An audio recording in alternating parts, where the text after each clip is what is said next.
Hello বন্ধুরা, আমি Dipankar. Welcome to photography tips Bangla. আর এই ভিডিওতে আমরা জানবো শাটার স্পিড সম্বন্ধে। বন্ধুরা, অ্যাপারচার, শাটার স্পিড আর আইএসও এই তিনটেকে বলে the three pillars of photography.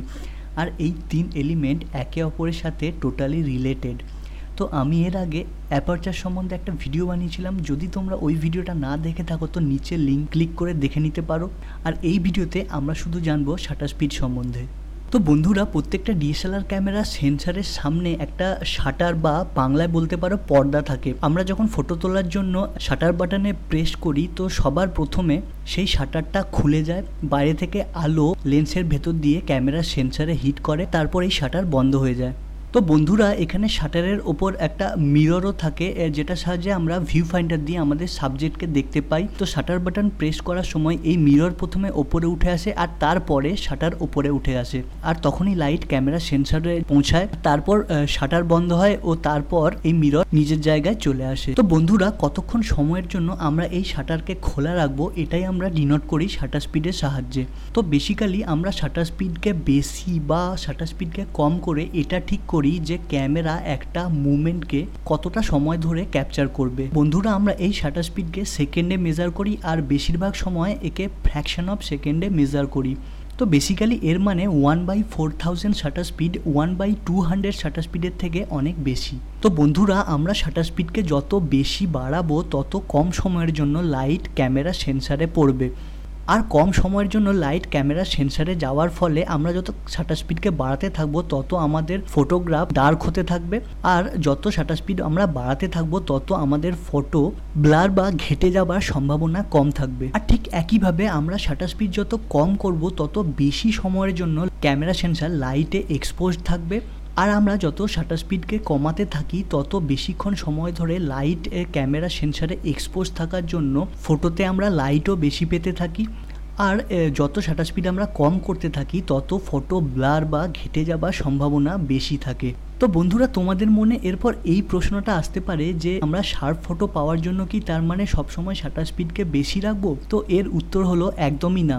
আমরা শাটার স্পিডকে বেশি রাখবো না কম রাখবো এটা টোটালি ডিপেন্ড করছে আমরা একটা ফটোতে কি দেখাতে চাইছি তার ওপর। আমরা যদি কোনো ফটোগ্রাফসে একটা মোশনকে স্টপ করতে চাই তাহলে আমরা বেশি শাটার স্পিড ইউজ করব।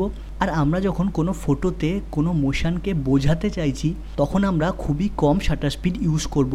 আর এখানে কম শাটার স্পিড ইউজ করার সময় আমাদের একটা ট্রাইপড ইউজ করা খুবই জরুরি। তো বন্ধুরা, স্লো শাটার স্পিডে শ্যুট করার সময় আমরা দু ধরনের ব্লারি ফটো পেয়ে থাকি। একটাকে বলে মোশন ব্লার, আরেকটি হলো ক্যামেরা ব্লার। তো যদি প্রথমে মোশন ব্লার সম্বন্ধে বলি তো এখানে স্লো শাটার স্পিডে শ্যুট করার সময় এখানে আমাদের ক্যামেরা তো স্টেডি ছিল কিন্তু আমাদের সাবজেক্ট একটু নড়ে যাওয়ার জন্য আমাদের যে সাবজেক্ট সেটা ব্লার বা ঘেটে যায়। তো এই পরিস্থিতিতে আমাদের পুরো ফটো শার্প থাকে কিন্তু আমাদের যে সাবজেক্ট সে ব্লার হয়ে যায়। তো একেই বলে মোশন ব্লার।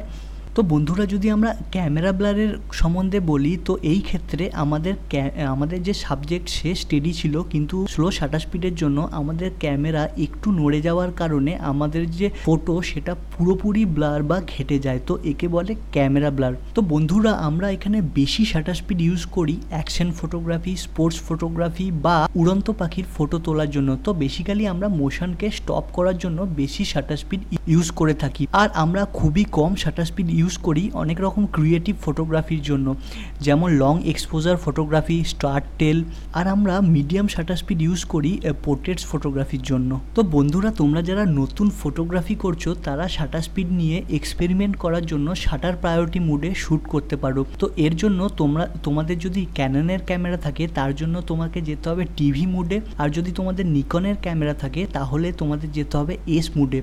তো এই শাটার প্রায়োরিটি মোডে তুমি তোমার ইচ্ছা মতো শাটারকে চুজ করতে পারো আর ক্যামেরা সেই শাটার স্পিড অনুযায়ী আইএসও আর অ্যাপারচার নিজে থেকেই ঠিক করে দেবে। আর যদি তোমরা ম্যানুয়ালে শ্যুট করতে চাও তাহলে এখানে তোমাদের শাটার স্পিড, অ্যাপারচার আর আইএসও তিনটেই নিজে থেকে তোমাকে কন্ট্রোল করতে হবে। তো বন্ধুরা, কেমন লাগলো এই ভিডিও? যদি তোমাদের এই ভিডিওটা ভালো লেগে থাকে তো প্লিজ লাইক, কমেন্ট আর শেয়ার করে দাও, কারণ তোমাদের একটা লাইক আমাকে এরকম আরও ভিডিও বানাতে মোটিভেট করে। আর যদি তুমি এই চ্যানেলে নতুন তো এই চ্যানেলটাকে সাবস্ক্রাইব করতে ভুলো না। আর যদি তোমাদের মনে কোনো প্রশ্ন থাকে তো তোমরা নিচে কমেন্টে করতে পারো বা আমাকে ফেসবুক বা ইনস্টাগ্রামে কন্ট্যাক্ট করতে পারো। তো আমার ফেসবুক লিঙ্ক চ্যানেলের ডেসক্রিপশানে দেওয়া আছে। তো এই ভিডিওতে এইটুকুই, দেখা হবে পরের ভিডিওতে।